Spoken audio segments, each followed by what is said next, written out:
Next point is continuity. इसमें हम यह सीखेंगे कि कंटिन्यूटी क्या होती है।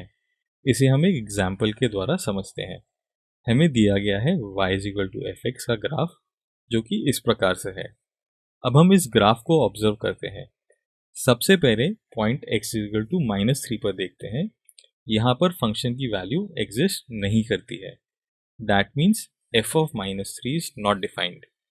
अब हम इस पॉइंट पर left hand limit and right hand limit check करते हैं। तो लेफ्ट हैंड लिमिट 1 के बराबर है तथा राइट हैंड लिमिट भी 1 के बराबर है। Next point is x = -1। अगर यहाँ पर देखें तो x - 1 के कॉरेस्पॉन्डिंग ग्राफ में y = 3 पर फिल्ड सर्कल है तथा y = 1 एंड y = 4 पर हॉलो सर्कल है। That means f of -1 is equal to 3। x = -1 पर लेफ्ट हैंड लिमिट 4 के बराबर है तथा राइट हैंड लिमिट 1 के बराबर है। यहाँ पर लेफ्ट हैंड लिमिट और राइट हैंड लिमिट इक्वल नहीं है। दैट मीन्स x = -1 पर फंक्शन fx की लिमिट डिफाइंड और एग्जिस्ट नहीं करती है। अब नेक्स्ट पॉइंट x = 1 पर देखें तो यहाँ पर फंक्शन की वैल्यू f of 1 3 के बराबर है, लेफ्ट हैंड लिमिट 3 के बराबर है तथा राइट हैंड लिमिट 4 के बराबर है। यहाँ x = -1 पर फंक्शन की value and left hand limit बराबर है, परंतु राइट हैंड लिमिट इनके बराबर नहीं है। नेक्स्ट पॉइंट x = 3 पर देखें तो फंक्शन की वैल्यू f of 3 2 के बराबर है, लेफ्ट हैंड लिमिट 2 के बराबर है तथा राइट हैंड लिमिट भी 2 के बराबर है। यहाँ पर लेफ्ट हैंड लिमिट फंक्शन की value and right hand limit तीनों इक्वल है। अब हम अगेन इस ग्राफ को देखते हैं तो x = -3 से पहले ग्राफ में कोई ब्रेक और जंप नहीं है। दैट मीन्स फंक्शन कंटिन्यूअस है।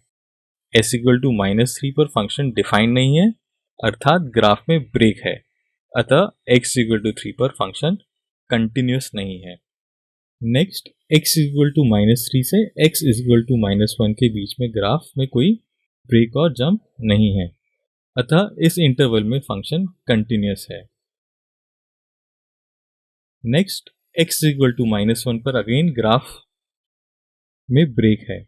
दैट मीन्स x = -1 पर फंक्शन कंटिन्यूअस नहीं है, क्योंकि यहाँ फंक्शन की लिमिट एग्जिस्ट नहीं करती है। मूविंग फ्रॉम -1 to 1 में कोई ब्रेक नहीं है, अतः यहाँ पर फंक्शन कंटिन्यूअस है। नेक्स्ट x = 1 पर भी ग्राफ में ब्रेक और जंप है। x = 1 पर फंक्शन कंटिन्यूअस नहीं है, क्योंकि फंक्शन की value and left hand limit तो बराबर है, परंतु राइट हैंड लिमिट इनके बराबर नहीं है। एंड लास्ट x = 1 के बाद ग्राफ में कोई ब्रेक और जंप नहीं है, अतः फंक्शन कंटिन्यूअस है। सो मैथमेटिकली हम कहेंगे कि एक फंक्शन किसी पॉइंट x = c पर कंटिन्यूअस होगा यदि फंक्शन की limit at point c function की वैल्यू एट दैट पॉइंट के इक्वल होनी चाहिए, अर्थात right hand limit, left hand limit and function की value at point x = c पर इक्वल होनी चाहिए। यदि यह कंडीशन सेटिस्फाई नहीं होती तो पॉइंट C पर फंक्शन कंटिन्यूअस नहीं है और पॉइंट C फंक्शन f का पॉइंट ऑफ डिसकंटिन्यूटी कहलाता है। तो चलिए हम इस पर बेस्ड एक क्वेश्चन करके देखते हैं। इस क्वेश्चन में हमें दिए हुए फंक्शंस की कॉरस्पॉन्डिंग पॉइंट पर कंटिन्यूटी चेक करनी है। तो क्वेश्चन का यह सॉल्यूशन होगा, दोनों फंक्शन अपने गिवन पॉइंट्स पर कंटिन्यूअस हैं। यदि आप देखें तो फर्स्ट में डायरेक्ट लिमिट एंड फंक्शन की वैल्यू फाइंड की है। सेकंड में फंक्शन की वैल्यू LHL एंड RHL तीनों फाइंड किए हैं।